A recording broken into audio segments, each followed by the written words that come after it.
Hyvä suunnitelma on kaiken pohja. Vaikka yleensähän se idea ja ajatus vain ilmestyy. Tärkeää on myöskin materiaalien valinta, työstömenetelmät ja työkalut.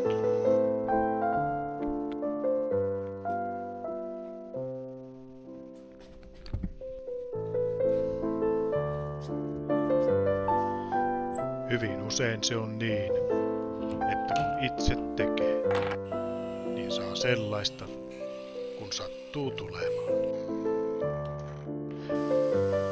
Prosessin aikana sitä usein miettii, että olisihan tuonkin voinut ostaa.